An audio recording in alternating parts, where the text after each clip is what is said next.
नमस्कार सभी को, मैं सुमन लता। आज हम जानेंगे गुरुभक्ति के लक्षण।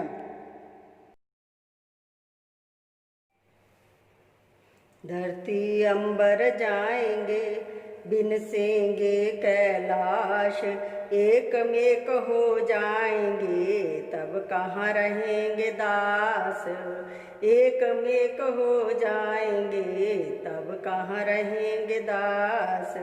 एकम एका होन दे, बिनसन दे कैलाश, धरती अंबर जान दे, मोहे में मेरे दास। धरती अंबर जान दे, मोहे में मेरे दास। नमस्कार सभी को। जैसे कि पहले भी हमने मन मंदिर चैनल के माध्यम से जाना था गुरुभक्ति से रक्षा, आज हम जानेंगे गुरुभक्ति के लक्षण। यह है गुरुमुखता के लक्षण और इसका नाम है सच्ची गुरु भक्ति। संसार में माया और काल का चक्कर बड़े जोर शोर के साथ चल रहा है। बड़े बड़े विचारमान इसमें आकर पिस जाते हैं। केवल एक गुरुमुख ही है जो काल और कर्म के चक्कर से सुरक्षित रह सकता है। इसका कारण साफ है कि उसने अपना सब कुछ मालिक के अर्पण कर रखा है। उसका अपना न तन है, न मन है, न धन है, यह सब कुछ मालिक का हो चुका है। न उसका अपना घर है, न द्वारा है, न शरीर है, न शरीर संबंधी पदार्थ है, न कुटुंब है, न परिवार है, क्योंकि वो सब कुछ मालिक के नाम पर अर्पण करके आप उसी का हो गया है। उसका शरीर अपना नहीं है, वो मालिक का शरीर है। उसका कुटुंब अपना नहीं है, वो मालिक का कुटुंब है। यदि वो प्रत्यक्ष रूप में सब कुछ करता हुआ दिखाई देता है, परंतु वास्तव में वो कुछ भी नहीं करता। ऊपर से वो सब कुछ जानता हुआ मालूम होता है, परंतु वास्तव में वो कुछ भी नहीं जानता। वो करता हुआ अकर्ता है और जानता हुआ अनजान बना हुआ है। उसकी अपनी वस्तु केवल एक मालिक है। वो सब कुछ उसी को जानता है। उसकी जिंदगी अपनी नहीं बल्कि वो मालिक की जिंदगी है। अब विचार करना चाहिए कि ऐसे जीव पर काल और कर्म का कर्जा कहाँ रह गया, क्योंकि जिसके पास कुछ है ही नहीं उससे कोई मांगेगा क्या। चोर उसको लूटते हैं जिसके घर में कुछ देखते हैं, परंतु जिस घर में कुछ है ही नहीं वहाँ चोरों का क्या काम। हमला उस पर होता है जिसमें खुदी होती है, परंतु जहाँ खुदी का नाम तक नहीं है वहाँ हमला कैसा।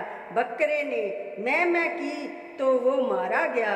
उसकी गर्दन पर कसाई ने छुरी चलाई और वो टुकड़े टुकड़े होकर बाजार में जा बिका। मैं बुरी बला है, सकोत निक सो भाग, कहे कबीर कब तक रहे, रुई लपेटे आग। कहे कबीर कब तक रहे, रुई लपेटे आग। परंतु गुरुमुख ने इसमें मैं को रोग को जड़ से काट दिया है। उसकी मैं अब तू के रूप में बदल गई है। यहाँ तक कि उसके हाथ पांव, आंख, कान, नाक और जवान आदि सब मालिक की अमानत है और मालिक की खातिर है। उसका शरीर अपने इष्ट देव की मूर्ति का मंदिर बन गया है। तो फिर ऐसे शख्स से हिसाब कौन ले सकता है जिसने अपना सब कुछ देकर एक मालिक को खरीद किया है। उस पर काल और कर्म का हमला कैसे होगा। वो मालिक के भरोसे हर बला से छूट गया है।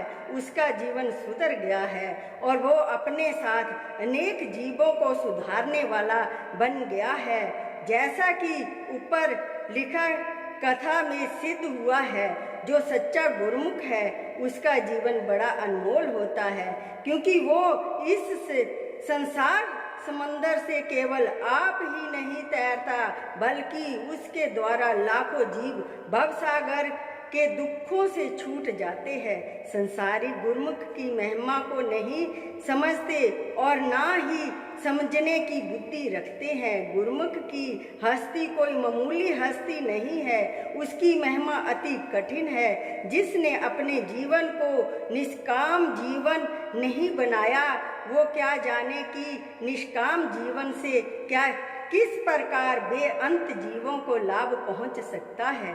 गुरुमुख का जीवन अपना नहीं है, बल्कि वो दूसरों की खातिर है।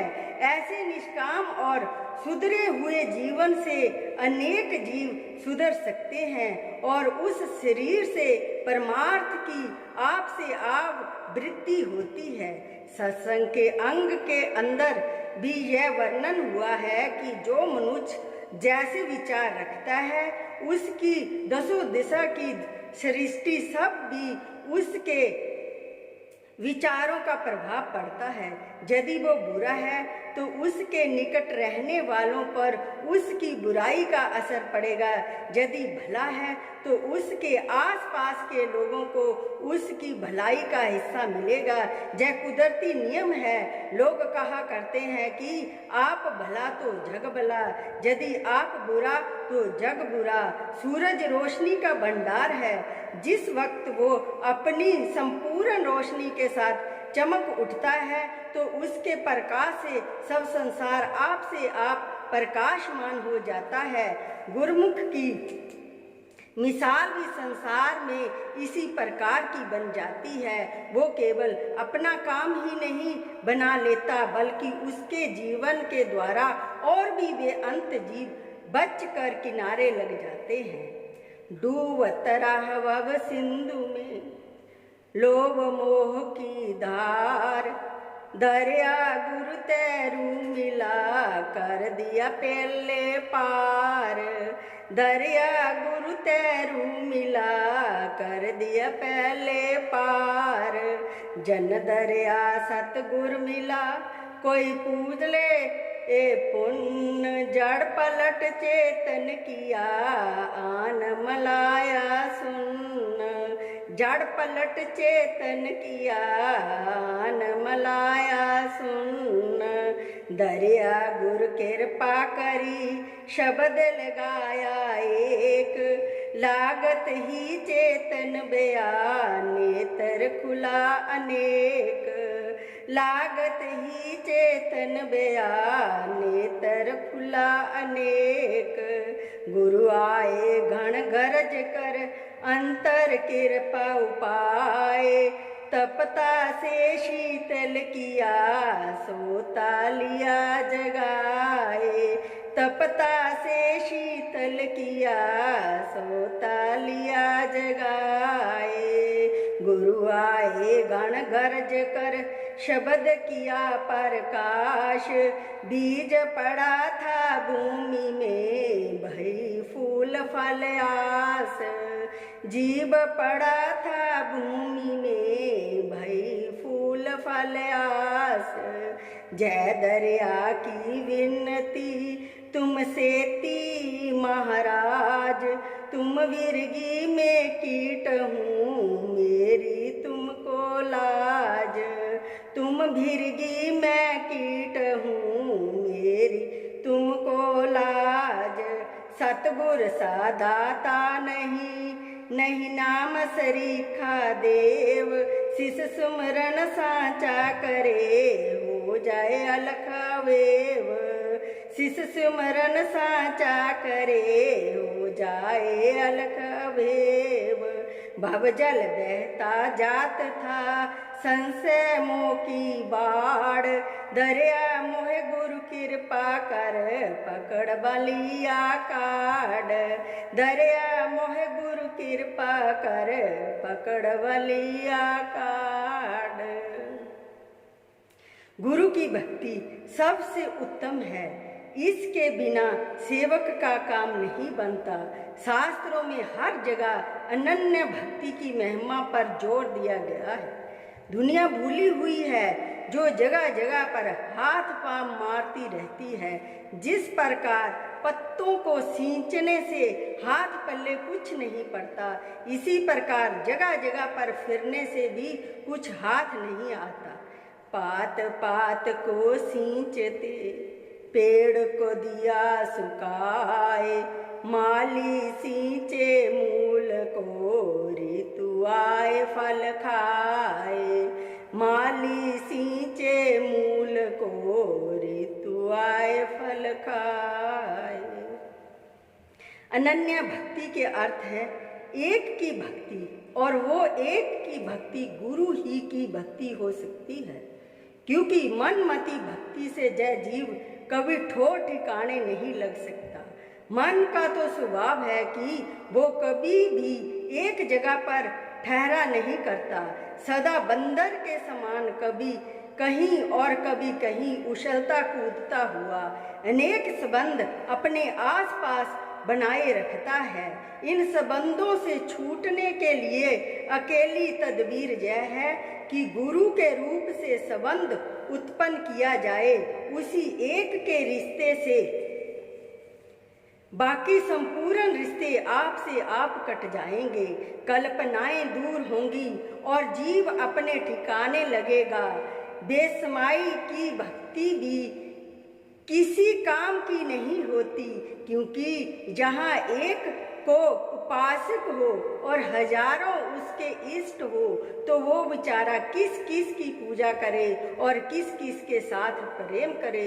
सुगम युक्ति यह है कि वो एक गुरु का पल्ला दृढ़ता से पकड़ ले, अनेकों का झगड़ा आपसे आप मिट जाएगा।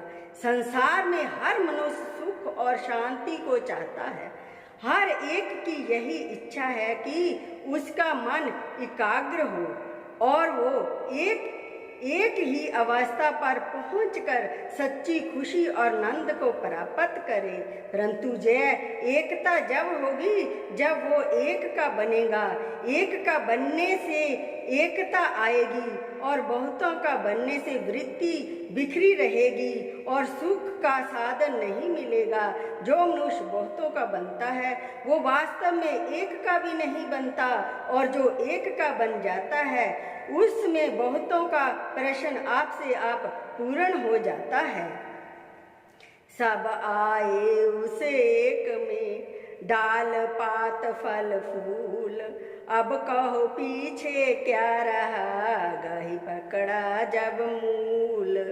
अब कहो पीछे क्या रहा गही पकड़ा सब मूल। जिसको गुरु पूरन मिल जाने पर भी मन को शांति नहीं हुई, तो इसका कारण यह है कि अभी मन से अनेकों के संबंध का नुक्स दूर नहीं हुआ। गुरु के मिलने पर साथ ही यह शर्त भी जरूरी है कि औरों के संबंध में कमी की जाए, क्योंकि जब तक अनेकों की तरफ से दिल नहीं हटाया जाएगा तब तक एक भी भक्ति का रस नहीं आएगा। मोटे बंधन जगत के गुरु भक्ति से काट, जीने बंधन चित्त के कटे नाम परताप। जीने बंधन चित्त के कटे नाम परताप। मोटे जब तक जाए नहीं जीने कैसे आए, ताते सब कुछ चाहिए गुरु भक्ति कमाए। ताते सब कुछ चाहिए नित गुरु भक्ति कमाए। गुरु का दर्शन, गुरु की सेवा, गुरु की पूजा, गुरु का ध्यान, गुरु की संगति और समीपता, यह सब कुछ गुरु भक्ति के प्रकाशन है। इनसे जगत के मोटे बंधन कटेंगे। इसलिए पहली शर्त यह है कि मनुष्य गुरु की भक्ति को मन दे, जिससे मोटी माया साफ हो जाए। रही झीनी माया, जिसके लिए गुरु के नाम का सिमरन और ध्यान के अभ्यास की आवश्यकता है, जिसका संबंध मन के साथ है। जब यह दोनों सीढ़ियां तय हो जाएंगी तो अपने आप का साक्षात्कार होगा और मनुष्य जीवन मुक्ति के सुख का अनुभव करेगा और सब स्थूल और सूक्ष्म दो प्रकार की माया के संस्कार दूर हो जाएंगे, तो फिर हर जगह इष्ट देव का रूप दिखाई देने लगेगा। यह रूहानियत है और यही रूह के सुख का असली स्थान है, जिसके प्राप्त करने के सिवाय गुरु की भक्ति के और कोई भी तरकीब नहीं है। नमस्कार सभी को। कल हम जानेंगे भक्ति और माया। दासों की दास सुमन शर्मा।